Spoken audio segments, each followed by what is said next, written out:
Hello and welcome to Cancelled Movie Report, the documentary podcast series that talks about the best movies that Hollywood never made. My name is Michael Campbell, but you can call me Cambo, and joining me again this week, dressed exactly the same as he was last week, is Mr. Alexei Toliopoulos. Yes, I hate to tell you this, but I did change jackets in the past week. So if you're watching this on the YouTube, you'll get the full experience to show that there has been a tremendous passage of time of hundreds of hours. And I'm a uniform man, so I wear this every single day, despite what you've seen in any other episode. Now, as a reminder, this is actually part 2 of our report on the Arnold Schwarzenegger starring Return of the Apes. So if you haven't listened to part 1, make sure you do that first. But if you need a quick recap, here's a reminder. We have Philip Noyce directing. We have Stan Winston doing the prosthetics. We have Arnold Schwarzenegger starring. We have Oliver Stone producing from an iconic Australian screenwriter. 42 cases in all. Babies that are born and then died of old age. This is genetic. This is part of our DNA. The mitochondrial DNA. Shit. You're pregnant, aren't you?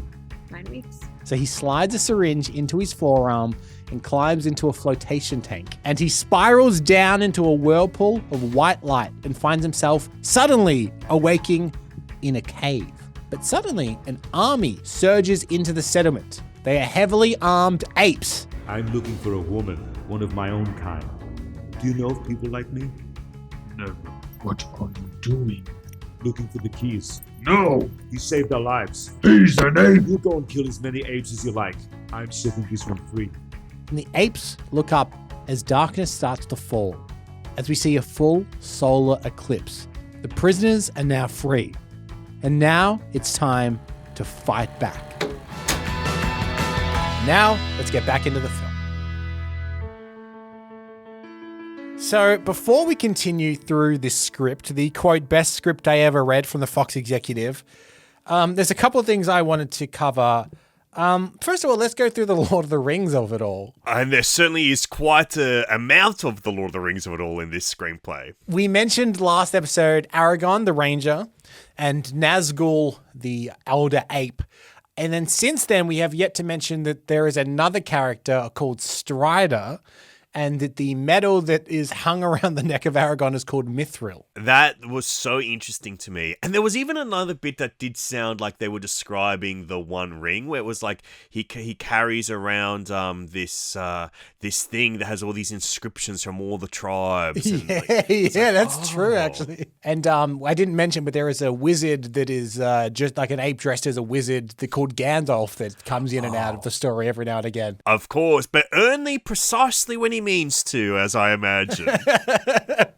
But further to that, as an self-professed apehead, how do you feel about this so far? You seem to be quite enjoying the kind of grim, different version of apes we're getting here. I'm loving this. Like, this would be a movie, especially of that era, like that early 90s science fiction.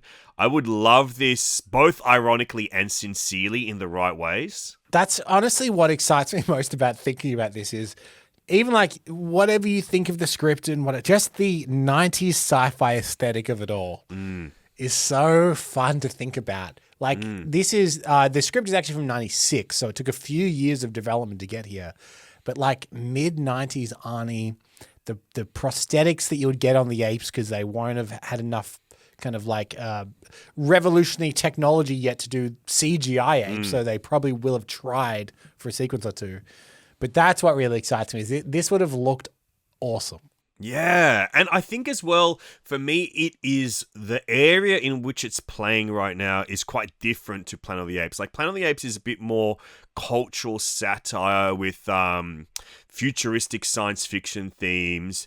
I think here it's more heavy on the sci-fi in science fantasy, rather. It's more in the science fantasy, and I guess that's where a lot of this Lord of the Rings influence is actually going beyond the character naming, is that it is science fantasy, more like Star Wars than it is science fiction, because it's not quite speculative. It's not like a what if Like Planet of the Apes is like, what if there was a disease that made humans weaker and then apes could take over? Like, that's the kind of what if. This is not speculative. Like, it begins in a speculative place where the disease that's making babies be born old people. Oh God, this is whack. But then it starts being what if when you go, well, how do we solve it? You can't go, well, how do we solve it? We should go back in time to primordial days and fight monkeys that have like actually got steampunk engines that can take over us. Like, it stops being sci-fi, it becomes science fantasy. And there's something fun about where that's playing. And I like this sense of proto-religious and evolutionary science that this is playing in is a lot of fun. Now, I'm going to check out how professional this is. I'm going to tease a couple of things coming up in this episode. One, it's not the end of the steampunk machinery. We will be seeing more steampunk machinery before the script. Fantastic. And I will also tease you of this. The reason that this project fell apart is one of the dumbest things I've ever heard. No. So look forward to that. But to address something in the week between our recordings, something you've been texting me almost daily, which is where's Billy Ray Diamond? And it's a good question. I'm glad I've been asking it constantly then. Yeah. Like old hours of the morning and night, where's Billy Ray Diamond? Where's Billy Ray Diamond? So we actually get back into the script in the modern day. Okay. And we see a priest is conducting a mass for a row of tiny white coffins for a congregation of sad-eyed relatives and weeping parents. Because remember, this movie started last week with a lot of baby death. Yeah. And we're picking it back up. You can't start an episode about Return of the Apes without some baby death. So we're seeing this, essentially like this pandemic is becoming huge. Like there are masses of funerals and stuff for the young children that are dying. But in her office, we see Diamond, and she's telling some colleagues of her that she's made up her mind. And she holds in her hand Will's research. She's clearly very familiar with it now in the time that's elapsed of Will being back in time. She's been studying Dr. Robert Plant's research. And she seems to be in alignment with him. She seems to agree with what he's doing. She reminds them that they've only really got 4 weeks until the human race will be at a point of no return. And the way that she sees it, there's nothing really to lose. So she leaves them and she heads down to the lab where Will once worked. And the place feels a little bit haunted now. His papers are still kind of scattered everywhere. The hum of old machines still active. Now, Alexei, last week, how many tubes did I say there was in that basement? In my head, was it 7? Was 7 the number? 7 has been said a lot. 7 has happened a lot, so it's the only number I know. It was just 2. Okay. 2 tubes. So she climbs into the second flotation tank. Oh. When suddenly we cut back to the ape city. And Drac, who again is the warlord ape that's been rounding up the proto-humans, he's addressing the leaders about the problems they're having controlling the humans. Drac, I was just saying, maybe it's a blessing. Where there's one, there must be others. If we'd killed him, we might never find him. But the animal's not stupid. He knows come daybreak we'll be tracking him. Who's to say he'll run for home? No, he's not stupid. But even dogs hunt in packs of 7. Every animal needs its kind. And when we find them, what then? What do you think? Just like the tribes. Burn them out of their holes. Put them to the sword. I don't mind doing that. I like it. But it's never enough, is it? No matter how many we kill, every year they're still here. Why will it be any different with the blue eyes? What we need is a final solution. And where do we find that? Dr. Zora's brought back patients from a place called Kismatu. I've been talking to her about it. What is Kismatu? It's a tiny colony, farther out than even the northern frontier. Females and babies have been dying there.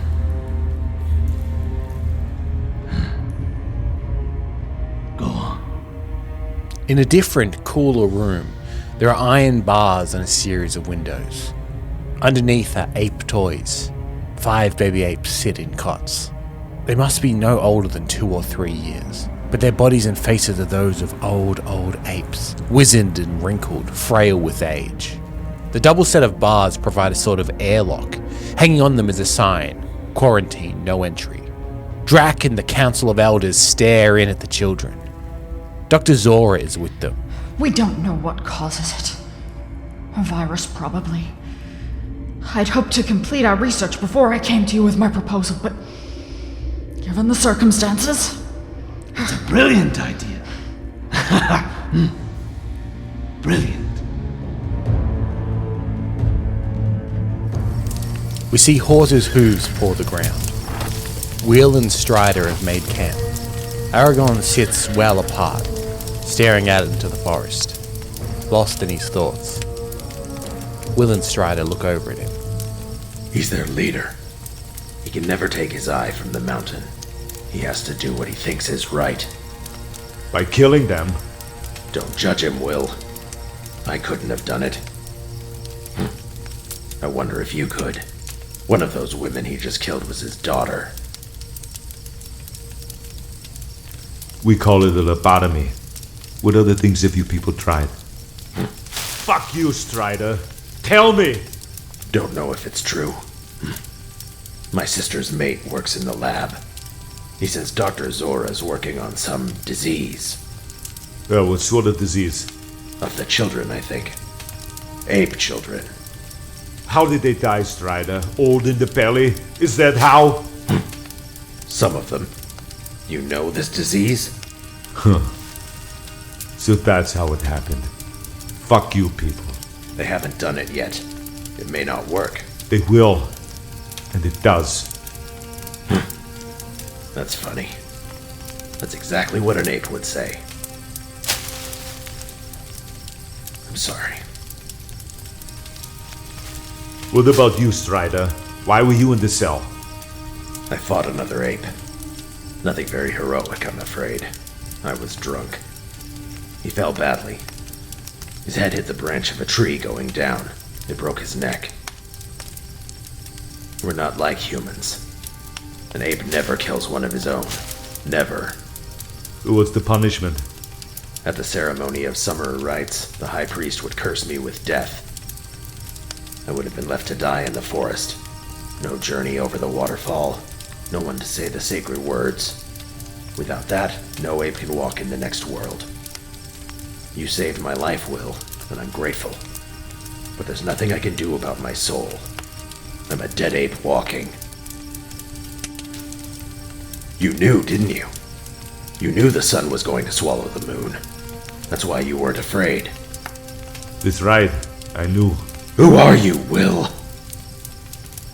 I've come a very long way, Strider. Farther than I can explain. I've heard stories. Old apes tell them round the fire late at night. Of strange lands where the creatures can tell the future. Is that where you're from? In a way, yeah. It's something like that. So what happens to it after? To the world we've built? Tell me that. It passes away. History remembers, though. It's passed on. What we did, I mean. No, Strider. There's nothing. Not a trace left behind.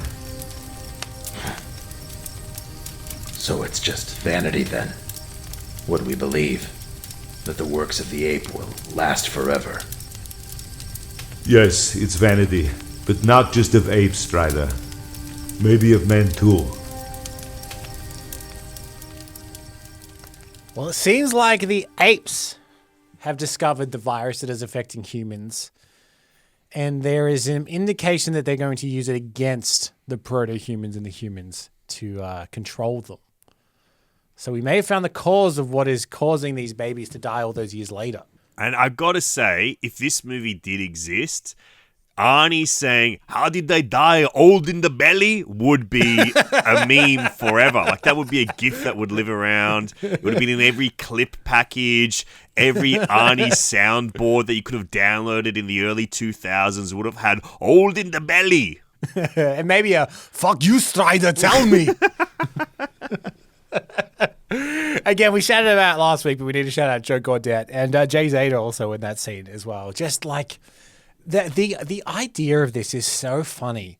I can't get over just the picture of Arnold Schwarzenegger talking to an ape, especially like if it looked like the Planet of the Apes because they're so unique looking. Yeah, I'm imagining the Tim Burton era that I think was Rick Baker did the makeup in the Tim Burton era.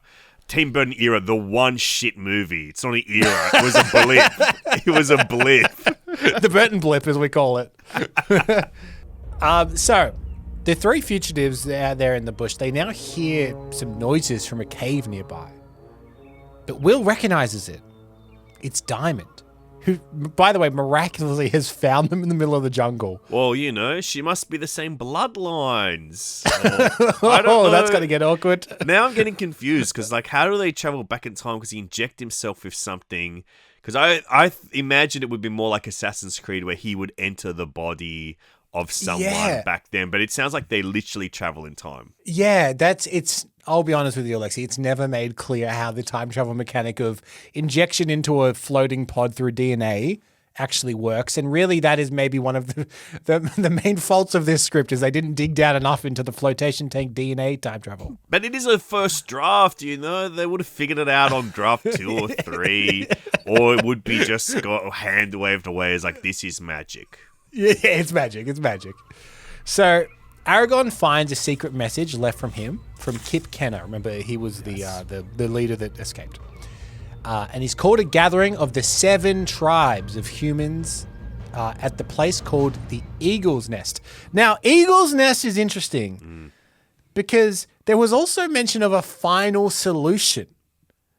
This is another weird through line in this script is like quite overt Nazi imagery. I haven't seen every Planet of the Apes movie. I certainly won't have seen as many as you. Would this be a first for the Planet of the Apes movies to evoke such Nazism? I'm trying to think because there's always conflict and there's wars and there's battles, but I don't think they evoke like symbolism or imagery in that kind of way. So it's like there would be stuff that be hinted at, but nothing as overt like this, you know, because a lot of it's final solution to control the population of a certain kind of person. I don't think in those exact words, but yes, in that kind of way, they have said those things. A lot of it is in like, you know, like relationships between different species is allegorical for different races and stuff. So there's stuff in there, but not as overt as saying Eagle's Nest as final solution. I don't think. And I would hate to be corrected on this. Well, another thing you mentioned is that the number 7 keeps appearing, and that is true, and I do not know why. But it does seem there's 7 tribes. It's a beautiful number. It's the most aesthetically pleasing number, next to 8. And it is next to 8 in the sequence as well. But is it beautiful when it is next to 8? So the number 78. Oh, no. Is that the most beautiful? It's beauty beyond our understanding. We can't stand to look at it when they're together like that. So Will explains to Diamond that the apes have stumbled upon the disease in their remote colonies and a virus that's causing the rapid aging, much like the one that's been devastating the modern world. And they plan to infect the primitive human tribes using the virus as a means of sterilization and extermination. The final solution to ensure ape dominance. Diamond points out kind of it's a bit ironic that even without ape interference, Aragon's people are doomed to vanish from history anyway. So whether or not this works, they were never going to make it. But the fossil records confirm that there is a dead branch on the evolutionary tree from his people. But one among them must survive.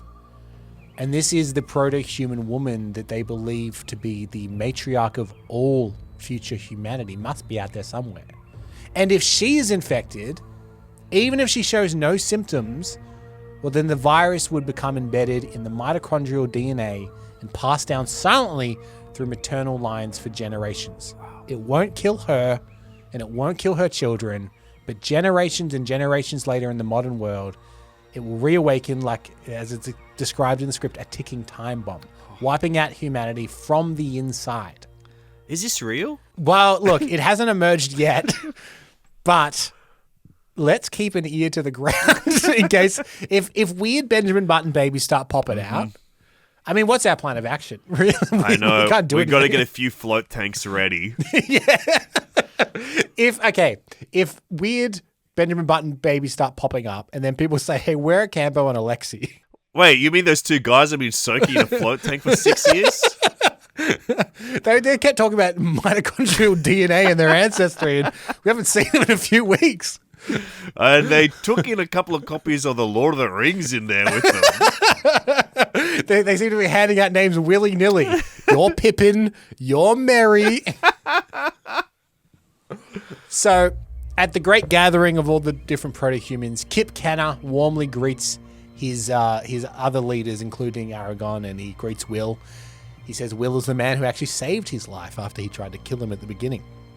And as the 6 other leaders present and discuss their different options, the head of what's called the Rainbow Triad has an ominous prediction. He predicts that a stranger walks out of the west, the moon hides the sun, and armies are on the march. Come to the new moon, nothing in Middle Earth will be the same.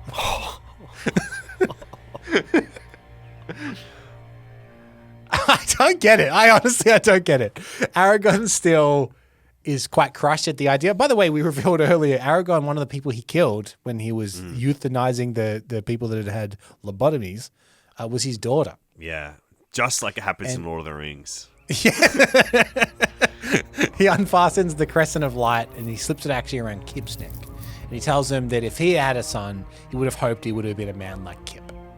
And he says that this is my last act as the Rangers of the Easterlings.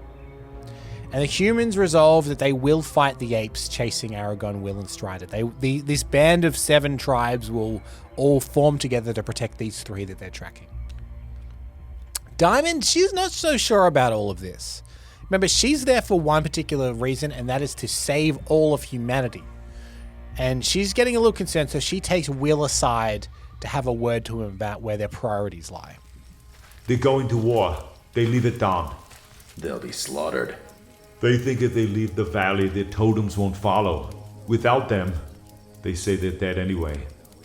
We should go now. Oh, no. We're not fighting someone else's war. Hey, listen to me. We've got 4 weeks, Will. 4 weeks to find her. She's not here, so what are we waiting for? Let's go. God damn it, listen, Billy. We know the future, but if we beat the apes, they can't harm the woman. Beat the apes? And say we don't. Or say one of us gets captured. What then? Don't you understand? 4 weeks. Yes, I understand, okay? But those things are never gonna happen. We know things the apes can't even dream of. This is our world, Billy. Men want it with their minds. All we need is knowledge and science. We've got them both. We can win. What are we gonna do? Dazzle them with calculus? This is an army, Will. You said it yourself. Stormtroopers. Hey, come on, look. Look. This rock on the ground. Taste it, okay? That's saltpeter, the natural form of potassium nitrate. The caves are littered with the stuff. You smell the air? There's sulfur all around. If we burn timber, that'll give us charcoal. You're a scientist. Come on, you know what that means. It's strange, isn't it? Give a man a problem and the first thing he thinks about is weapons. We're a frail species, alright? It's only weapons that have made us bigger than we are. Or smaller. It's the apes who are going to be a whole lot smaller after this. We can beat them. No more experiments, no more problem. I hope you're right, Will.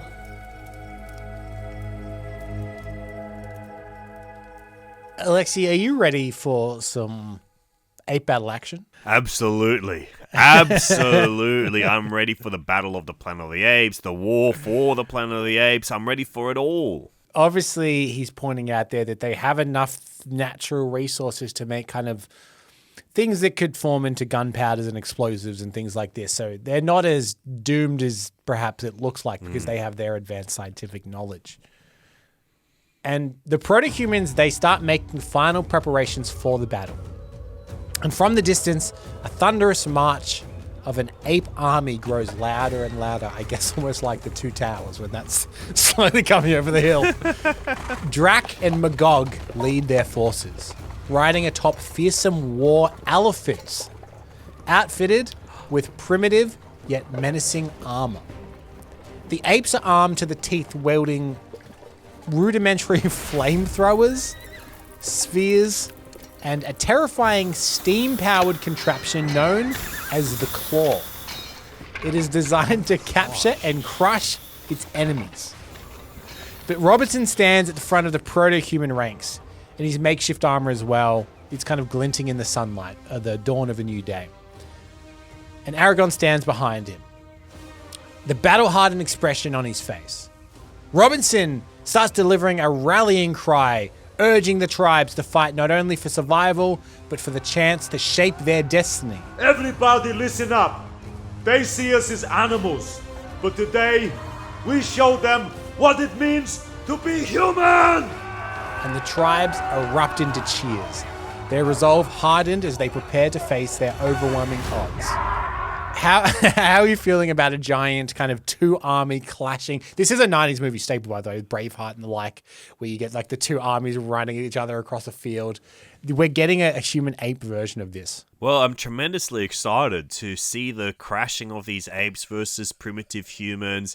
Also with, what's their name? Lou Diamond Phillips or whatever. No, Billy Ray Diamond. Lou Diamond Phillips is an actor. And of course, Arnie. Like, that's so exciting to me. But also, I'd be so curious to see that if this were made, would the elephants have made it all the way through? Because it feels like this is the kind of element that would be stripped back at this time. Unless they could get CGI big boy elephants running through there. Yeah, this is post-Jurassic Park, so it's possible, but if you're trying to shave a few million off a budget, you could probably lose a couple of elephants, I think. Yeah. This is where an epic battle starts to ensue through the jungle, in which Will's kind of using his scientific advantages to invent on the fly like gunpowder-based weaponry. And it's having devastating effects on these apes that are coming through. Now, one of the tribes of proto-humans, the tribe of the antelope, they arrive to boost the human forces. And Diamond actually sees among them a young blonde mutant girl who is clearly the forerunner of the modern man. Oh my gosh.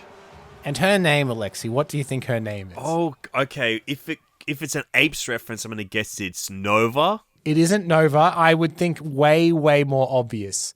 Wow. This is the first woman. Well, in my opinion, Nova was the first woman. That's when I really clocked on back in the day. But is it Eve? It is Eve. Wow. Her name is Eve. Oh my gosh. It was either that or Gimli were my other two options. Galadriel.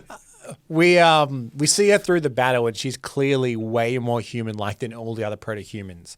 And she's actually been shunned by her people because she's so ugly to them. Oh, wow. This is kind of like Clan of the Cave Bear, another prehistoric human movie and book series, where Daryl Hannah is in amongst ugly cave people, but they think Daryl Hannah's ugly. Yeah, that hideous beast, Daryl Hannah.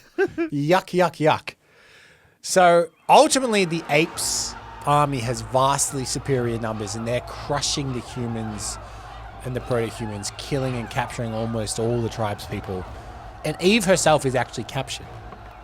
Aragorn, he's gone missing in the battle. Kip is actually killed during this battle as well. And his surviving followers decide to abandon their sacred valley. Will, Diamond, and Strider, however, they must somehow free Eve to ensure the survival of the human race. Strider takes them to a part of the Great River where they'll be able to cross via a rope. But the river's mists clear while they're crossing, just long enough for the sentries on the Ape Bridge to spot them. Will is actually shot with a crossbow, while Strider gets swept over the falls and ultimately falls to his death in the big waterfall. Though he did say earlier that he'll have no in their death things, they shove people over the waterfall. So he did get his trip down the waterfall. The remnants of the human tribes have meanwhile stumbled across Aragon and a troop of his fiercest warriors in the forest. They were chased deep into the forest during the battle, and he rallies all the survivors and the women of the tribe to offer to fight along their men for the first time. We're back in Zora's laboratory. This is the female ape that's been experimenting on the babies. 5 infected baby apes sit in the cots as Zora inserts a syringe into the smallest ape's arm and draws out a cup of blood. She turns to her assistant and asks, "Is the girl animal ready?" And in the adjoining operating theatre, we see Eve is being prepared for infection when suddenly Will appears at the door and takes on the guards. Diamond and Eve, she unties Eve and they're dashing for safety now. Will tries to buy them some time by distracting the ape guards as Nazgul surveys his city. He notices the steam-driven machines coming in his direction. Too late, he realizes that the driver of this steam machine is actually Will, who's activating the flamethrowers and the claws. Oh my gosh. And he sends Nazgul and his guards withering and plummeting down to their deaths off the waterfall too. The entire ape city is now burning. Magog stands high above, directing what's left of his soldiers until suddenly Aragon arrives, backed by his men and women from the other tribes. For my people. And he spears Magog in the gut. And this is for my daughter. And he drives his spear into the high priest's heart. Aragon turns to see Drac on horseback, thundering towards him. Drac's harpoon smashes through Aragon's chest, instantly killing him. After a long chase, Will sees the opportunity to rescue Diamond and Eve from Drac's pursuit. He's now chasing them. At the controls of another of the ape's machines, Will locks the metal jaws of the claw around Drac's waist, plucking him off his horse and lifting him into the air. He and Will look straight at one another as Drac's fingers starts to slide off the harpoon's trigger. Snap! The claw cuts Drac in half. His severed legs still seem to kick as they fall to the ground. The apes have now been overthrown by the proto-humans and the ape city burns. Robinson, Diamond, they've now rescued Eve and they've escaped with some of the surviving proto-humans. The apes' empire is now in crumbles. Their dominance has been shattered. And the proto-humans have now emerged victorious. But the cost of their triumph is quite staggering. In fact, it's implied that this is maybe what leads to the death of a lot of the proto-humans and why their line never went on. The battlefield is littered with the bodies of the fallen, and it's really a stark reminder of what they had to go through to ensure humanity's survival. But on the Iron Bridge, outside of the Ape City, as it burns down, Will and Diamond overlook the city. If nothing else, we help the tribes take back their valley. Our valley, too. There's one thing I never told you. I never worked out how to get back. A small point, but give me some credit. I'm a scientist. I knew that. But you came anyway. That was love. For the baby. For the both of you.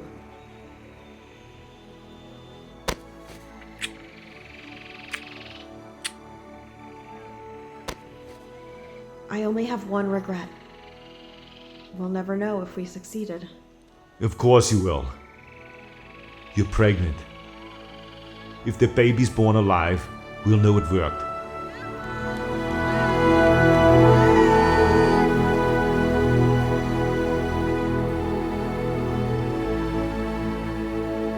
I just want to point out, I try and be as thorough as I can with these kind of story outlines and stuff like this.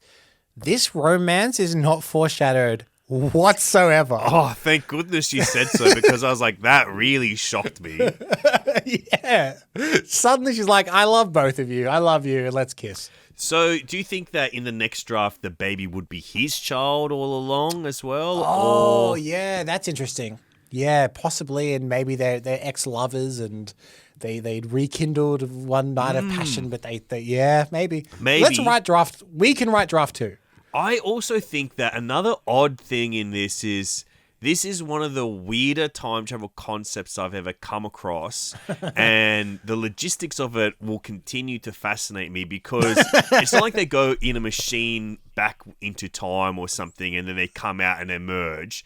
So one would presume that they still have floating bodies, unless like their bodies get kind of like slurped up into a portal when they put this stuff in their blood, and it kind of works with the saline solution that would be floating. They'd be floating into these floating tanks that would kind of transport them back into time.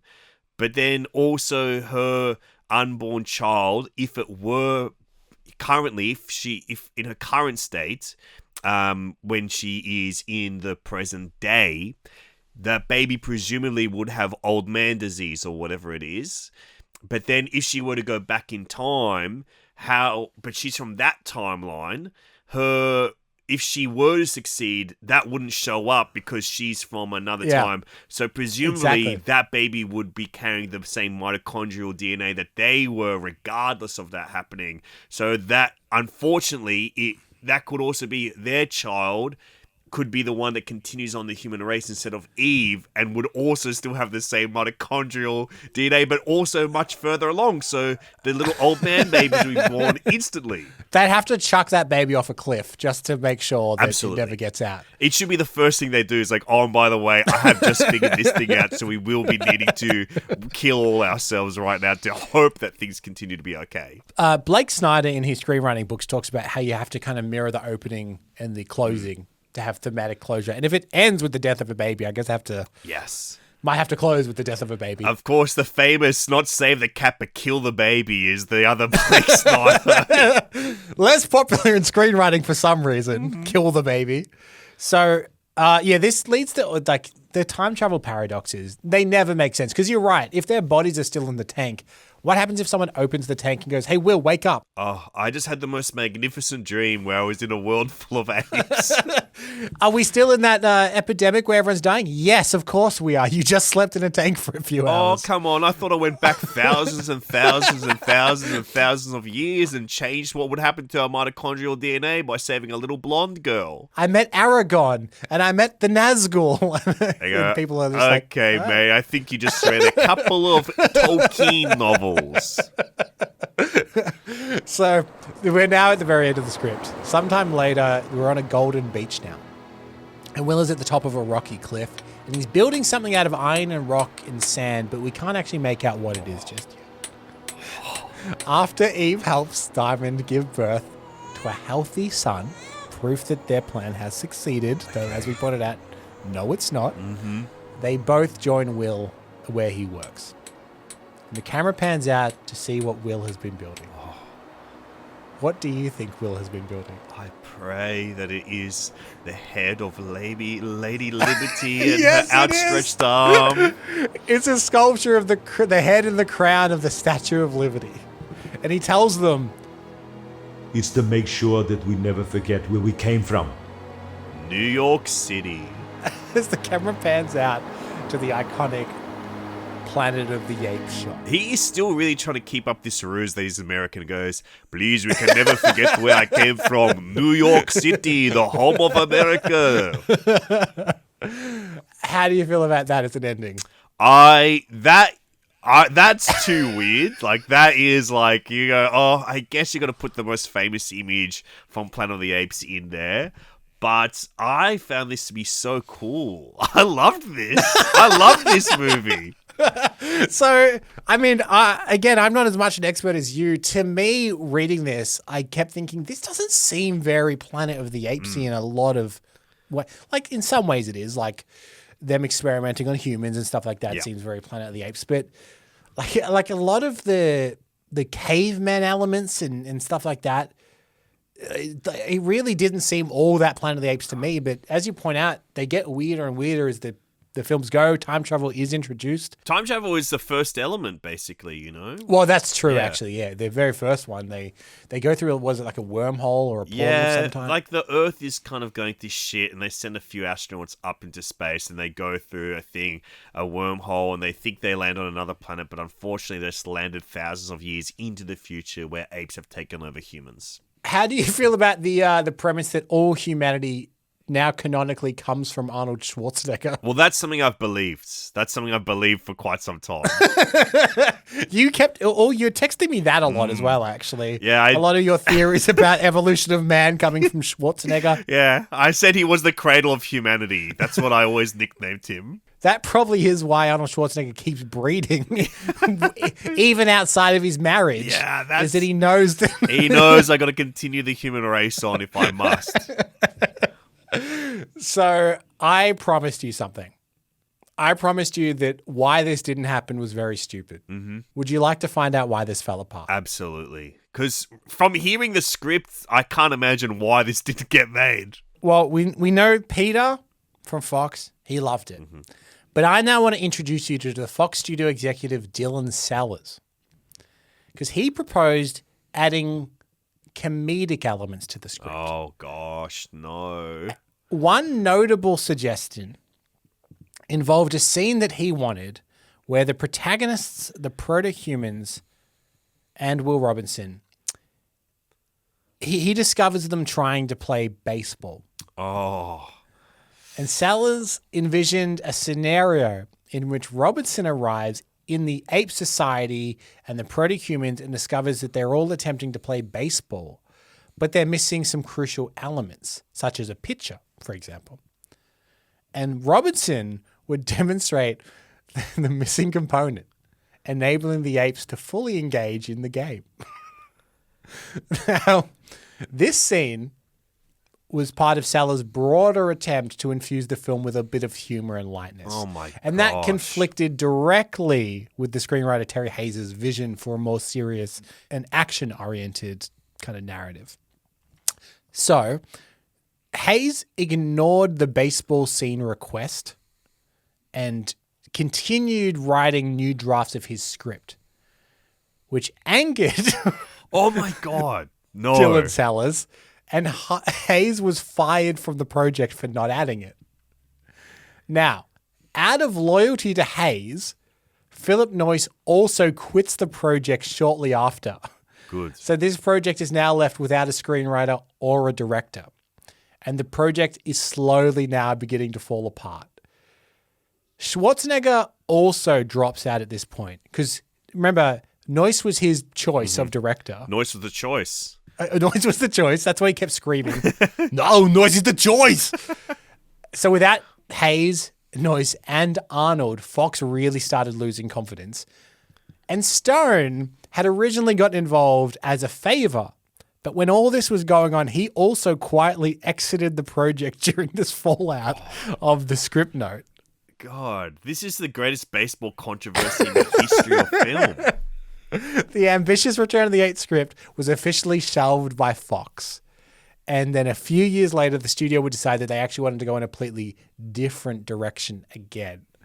How do you feel about the fact that the undoing of this was one executive's want for a human-ape baseball comedy scene? God, would I be willing to compromise? Because I'd love to see this movie, and I do think the baseball thing, as much as I'd love to see that, I think is out of place in this movie and would be technically seen as quite bad. But would I be willing to sacrifice the success and kind of cult status this movie would have for it to be really shit with a really bad baseball scene and to have bad comedy in it? That would be psycho. But yeah, I guess I would. I would want that. I would compromise and see that in there. Insane thing to make a movie fall apart. Wow. Like, we talk about pettiness and stuff, but I think this might be the most petty reason that we've covered for a movie to completely fall apart. God, it's so bad. It's also one of those things that you get where producers clearly will ham-fistedly add something into a movie against its will. The one I always think of is one of the Transformers movies has a scene where a character explains to Mark Wahlberg the state legislation that it means that he can actually date an underage girl. The Romeo and Juliet law. The Romeo and Juliet law, where I'm like, what producer needed this to be made clear for like the coming years in his life? We need something to be infected into the culture, and I got to tell you what it is. Don't laugh. So ultimately, this was about 1996, 97. They decided to retool it, and then eventually in 2001, we get the Burton blip. We get the 2001 remake of Planet of the Apes, which evolved from the ashes of this project, but seems to have carried nothing over from it. The kind of closest stuff I guess it would carry over is the Ape Society being a bit more... Oh, no, because it's not even like the steampunk. I just keep on imagining like the built into trees and caves and stuff is more... Yeah. Yeah, no, there's absolutely nothing really. Do you think that the current Apes films, like the most recent ones we had, lacked a big steampunk claw machine? Yeah, there was not enough elephant battles in my current beloved Planet of the Apes franchise. And I really like those Planet of the Apes movies, the more recent ones, but I do like that this one does lean into the ridiculousness of this franchise quite a lot. Yeah. Like you've got villains being plucked up by claws, you've got flamethrowers, you've got all kinds of like crazy sci-fi stuff. I mean, I do wish this had happened because the Burton blip, it's such a bad movie, and I've watched it at least 4 or 5 times in my life because enough years go by between viewings where I convince myself it's going to be good because the makeup looks so cool and a lot of the Apes cast is pretty cool. Tim Roth is legitimately really good. Yes. And it's just in a bad movie. Paul Giamatti's in it. Like you go, there's something about it. Go, it's going to be good. I'm so convinced it's going to be good. And then I watch it go, this is horrible. I hate almost every second of this. And I remember seeing it when I was a kid because I liked Planet of the Apes already because they used to play on TV when I was a kid. And then 2001, I would have been like 10. And I remember it being one of the first movies where I was like, oh, not every movie's good, hey. Like it'll probably be pretty early for me. I saw it at the cinema as a kid.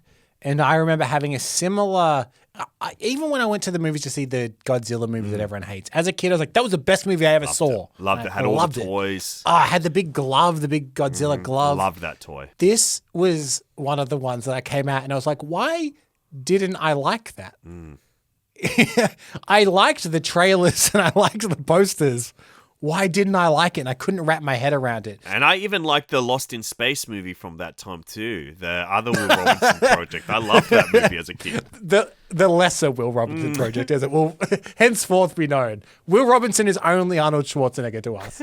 And not, who was it in that? It was I know it becomes Jared Harris at a certain point where he's like older with Gary Oldman as Mr. Smith or whatever, Dr. Smith. The only thing I remember about that movie is the shot of the trailer of Matt LeBlanc's little mask closing section by section. Cool. That was so cool. It was so cool. Like a big armadillo shell. It's so awesome. So the whole reason we make this podcast is to test claims that we hear online, but ultimately is to ask the question, would you want to see this film? Absolutely. And I have seen it just now. Like I experienced it. My mind was concocting it in my head. Absolutely, I would love to see this film. Like I think the world would be a better place. Finally, we'd know the origins of man. We'd know how to stop this mitochondrial DNA corruption that's going through, giving birth to old men babies. Because sometimes you see photos of babies and you go, they've got that old man syndrome for sure. Yeah.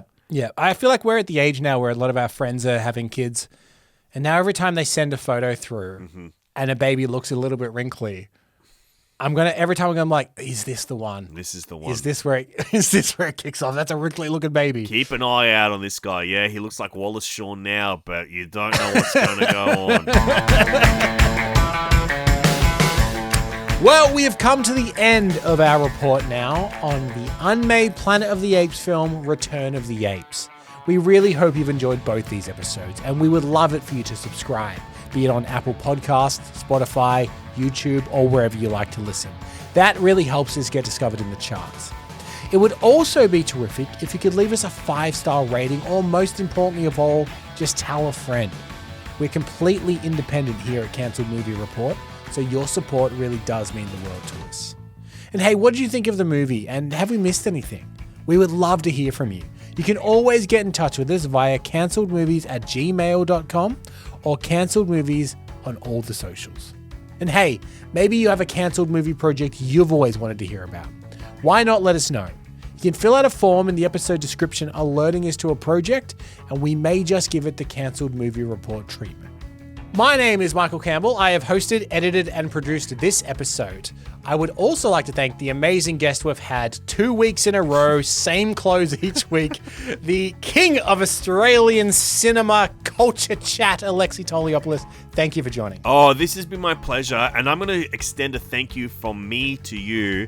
Thank you for bringing this to life for me. This has been a lifelong search to read this screenplay, which I never fulfilled, and to have it be created for me after I formally requested you do it several times over the last 5 or 6 years that we've been friends, to finally hear it has been amazing. I'm expecting download numbers of 1. Yes. To just Alexei Toliopoulos. Just send this as a direct Dropbox link for me, and we don't need anyone else to hear this episode.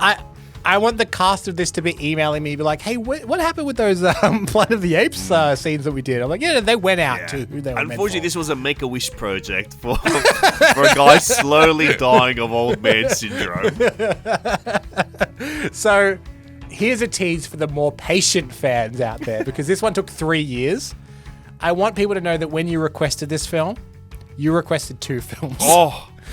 So in another 3 to 4 years, we can meet up again and talk about the Conan project that you also sent through at the same time. Yes, that's the other one. Okay, one day that will happen. My gosh. We also have to thank our amazing voice cast, which included Joe Gaudet, Danielle Santos, Ben Wagner, Paul Kozinski, Jay Zadeh, Bill Sunderland, Erion Moore, and Dani Siller. Now, we've talked a lot about it in these last 2 films, a lot of the weird Lord of the Rings connections, and you'll be excited to know that next week we are looking into the strange case of John Borman's failed Lord of the Rings adaptation, and believe me, it gets weird. But if you can't wait, here's a sneak peek. Greedy dwarves, just dig, dig, dig for your precious metals. Dig, you greedy dwarf. Greed. Dig, dig.